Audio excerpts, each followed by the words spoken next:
why they make decision about what they will do and did. The upcoming Legislative Council General Election is a very important election. It affects everybody because government's policies implementation will mostly have to go through LegCo, through enacting laws or through LegCo funding. So it is important to ensure that we have the most appropriate LegCo members serving the interests of Hong Kong. It affects everybody. And it is a civic responsibility for voters to vote. It is also a civic responsibility for everybody to promote election so that such a significant event will take its course smoothly and attracts the most attention and support from everybody. The nomination period for the 2025 LegCo Council General Election began last Friday, and so far up to yesterday, already 50 candidates have reported their intention to run for the election. It will be a fierce competition, and candidates will have to compete by their election platforms, capabilities, and performances. But it will be a healthy competition. The chairman of the electoral commission has already made appeal for everybody to take part in the election and cast their vote, and has also appealed to organizations and businesses to encourage their employees to vote and also to facilitate their employees when they have to vote during their day of work. The government will do the same. The government will first of all respond to the appeal by the chairman, and I'll be writing to all the civil servants to encourage them to act as an example, to exercise their civic responsibility to vote. It affects their daily work as well because we work very closely with Legislative Council on a daily basis. It is an important election that the whole government will do our best to promote, and I appeal to everybody in society to do the same, to promote it. So it is an important duty for the government, but it's also a matter of great significance for everybody to participate in, to encourage others to take part. So it is collective effort of Hong Kong. And the aim is to do it well in all aspects. So the goal we set for ourselves is do our best in all elements of the election. And we'll do our best to achieve that goal. We try to make this a successful election. That is why we look to the good practices of all places that are beyond us. And in particular, Macau has recently done a very successful election. And we have been in good exchange with our colleagues in Macau SARG. And what we are doing, in fact, reinforces the good experiences that we learn from our Macau counterparts and also different parts of the world.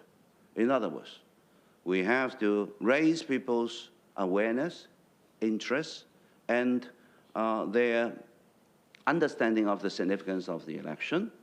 And then we'll do a full-scale mobilization of not just the government, but the whole of Hong Kong, and will appeal to everybody to exercise our civic responsibility and appeal to everybody to vote, and appeal to organizations and businesses to encourage their staff to vote.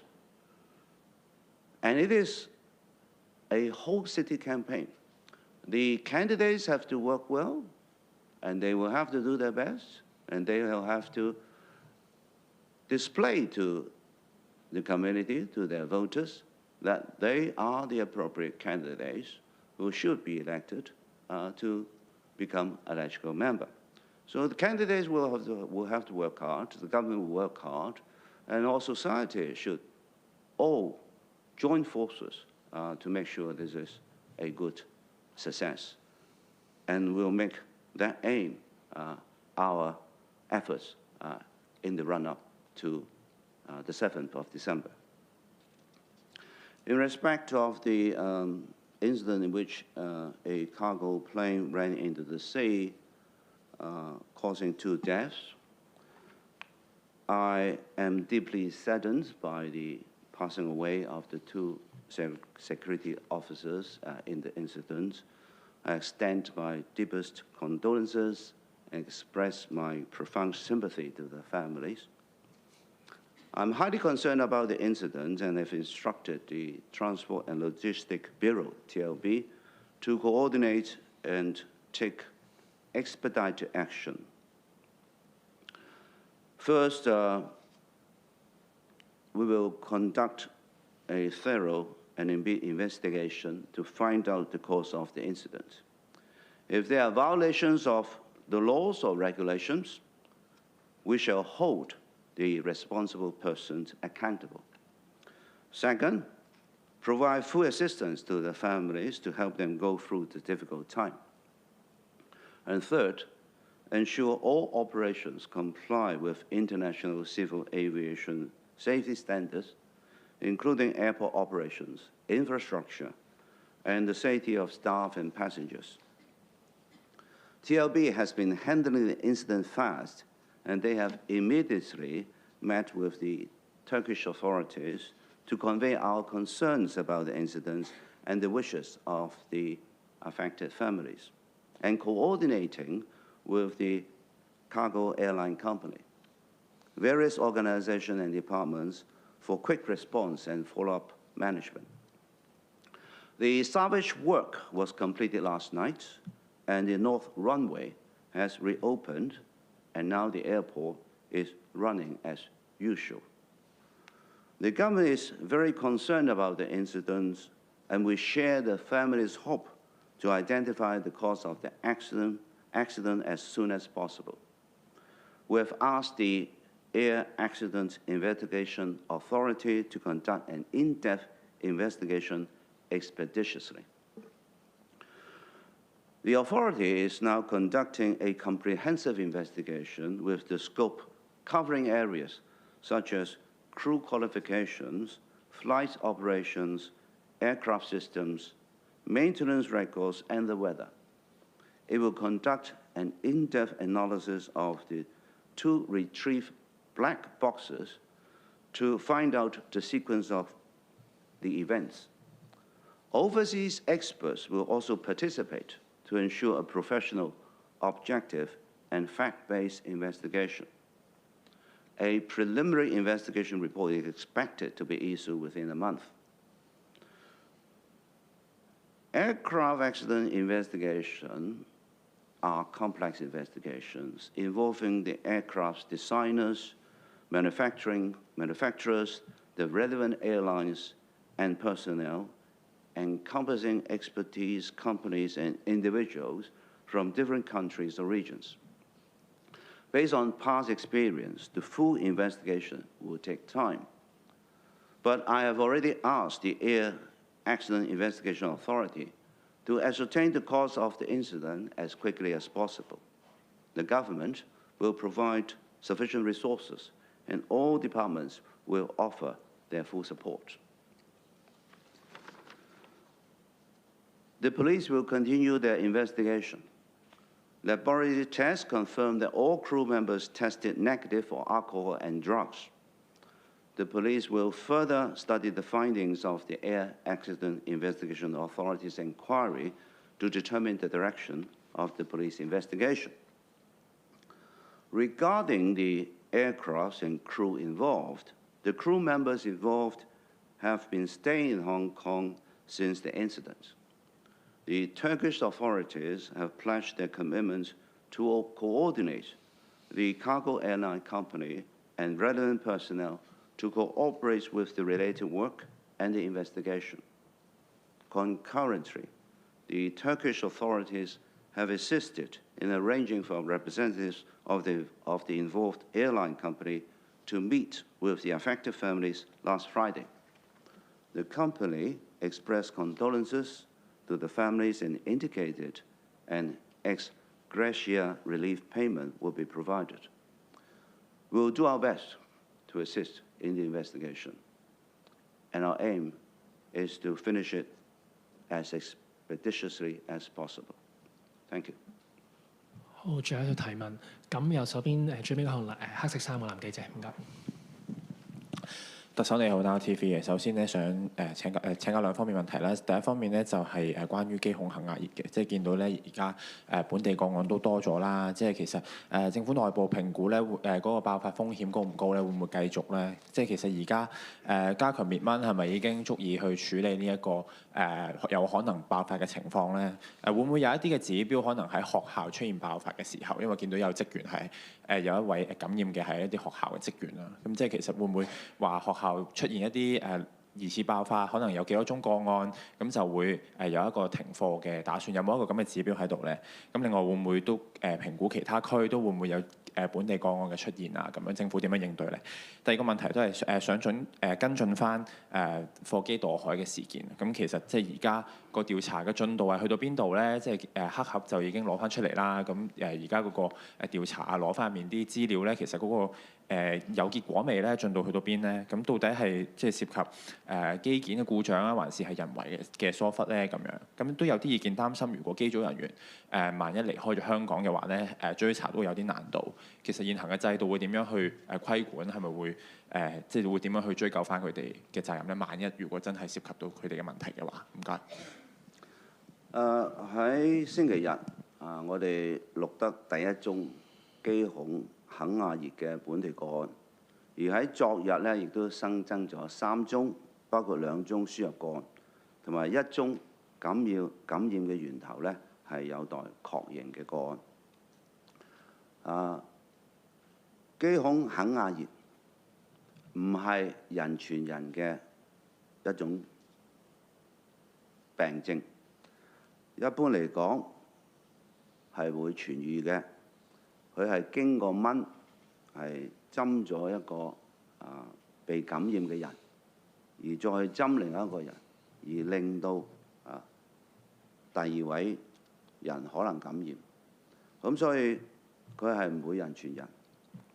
而一般嚟講，佢自行可以痊癒，而死亡咧亦都十分罕見。所以要令到我哋喺呢方面可以管控到咧，阻截到蚊嘅散播傳染係重要嘅。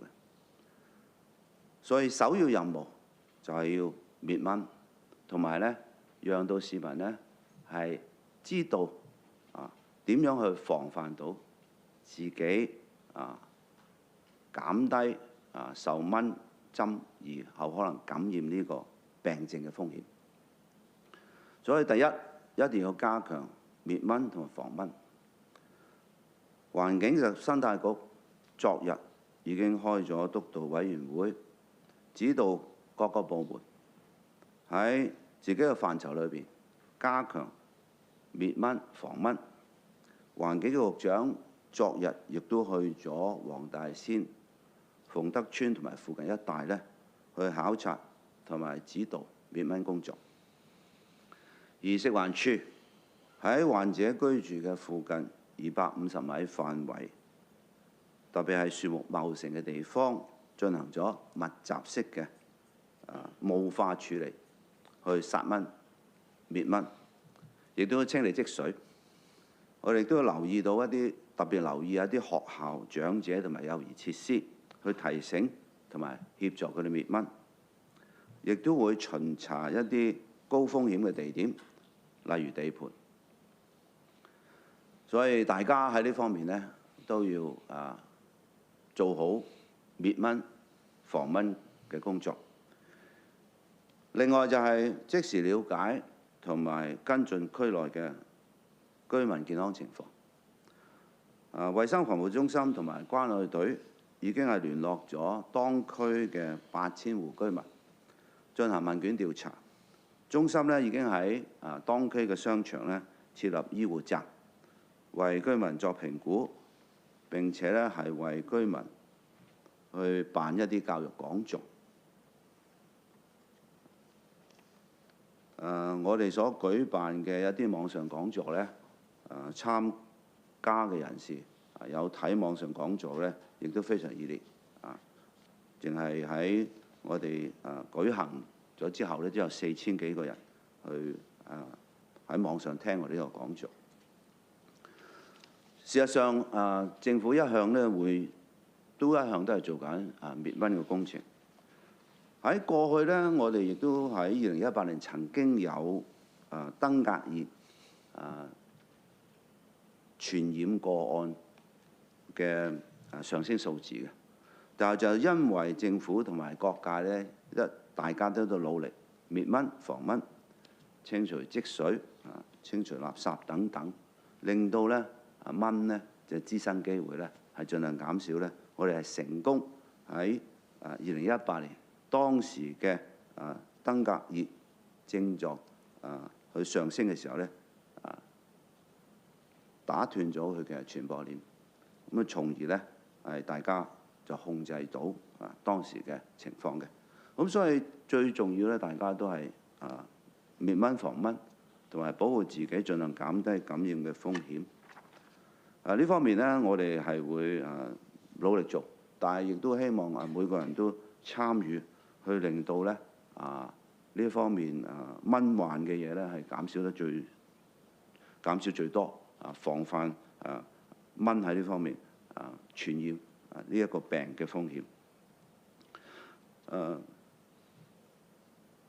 基孔肯價熱不是本土病所以呢，我哋係會全力去滅蚊，確保佢唔會喺本地扎根。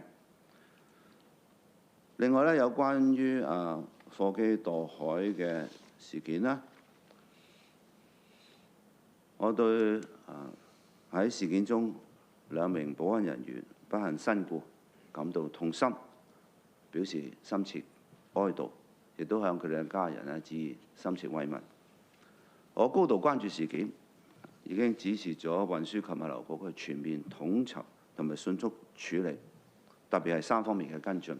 第一係全速徹查事件，找出事故原因。如果違法違規，必須追究責任。第二係全力協助家屬，幫佢哋渡過難關。第三係確保一切運作係符合我哋國際民航安全標準，包括機場運作、機建、工作人員同埋乘客嘅安全。運輸及物流局喺意外發生之後呢，即時迅速咁處理事件，包括同土耳其當局會面，表達我哋對事件嘅關注同埋受影響家屬嘅意願，協調涉事貨機嘅公司同埋不同機構同埋部門迅速應對同埋善後。打撈嘅工作昨晚已經完成咗啦，而北跑道喺打撈工作完成後已經重開，所以機場運作呢已經回復一切正常。政府係非常關注呢個事件，所以我哋同家屬一樣，係期望早日找出事故原因。我哋要求民航意外調查機構全速進行深入嘅調查。民航意外調查機構正進行全面嘅調查，範圍包括機組人員嘅資格、飛行嘅操作、飛機系統、維修記錄同埋天氣等等，會深入分析已經取回嘅2個黑盒，了解意外經過。不同海外專家亦都會參與調查，確保調查專業、客觀，基於事實。預計1個月內可以發表初步嘅調查報告。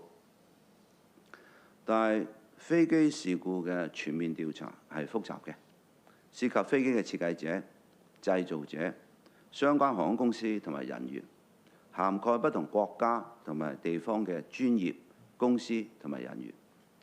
根據以往嘅經驗，詳細嘅調查係需要時間嘅。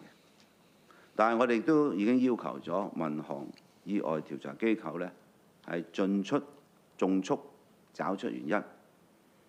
政府會提供一切嘅資源支持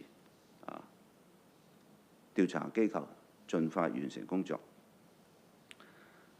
至於涉事飛機同埋機組嘅人員，意外之後，涉事機組人員一直留喺香港。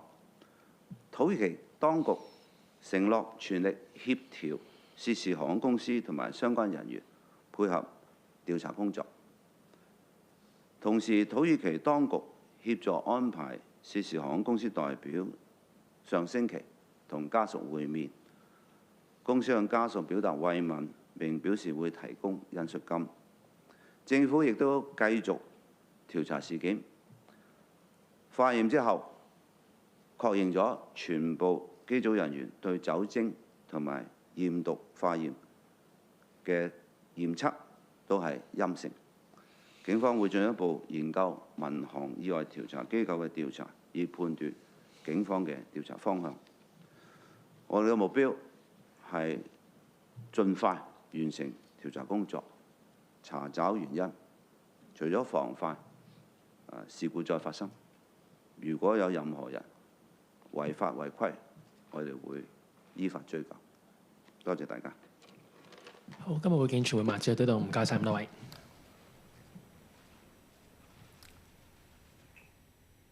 各位，行政長官李家超啱啱見傳媒，我哋現場先睇到呢度，我哋繼續睇下立法會選舉12月7號投票。行政長官李家超話：今日會發信俾所有公務員，呼籲人員以身作則投票。又批評有反中亂港分子同外部勢力造謠、干預同破壞選舉，政府會依法嚴厲打擊。中央關心同重視係天經地義，尤其新一屆立法會正處於香港發展嘅關鍵階段，意義重大。但係反對勢力同埋軟對抗，試圖將呢一啲理所當然嘅重視同埋關心抹黑為干預。另外，不同議員展現愛國愛港情懷同埋高風亮節，交棒俾新議員，薪火相傳。呢啲正常換屆嘅人事更替，卻係被刻意歪曲，並且炮製各種名目嘅所謂限制、所謂祝福名單，抹黑新選舉制度。特區政府必須義正言辭，直斥其非。我哋會對任何破壞選舉嘅違法行為嚴厲依法打擊。繼續有人報名參選立法會選舉。立法會選舉提名期下個月6號結束，醫療衛生界林哲玄報名參選爭取連任。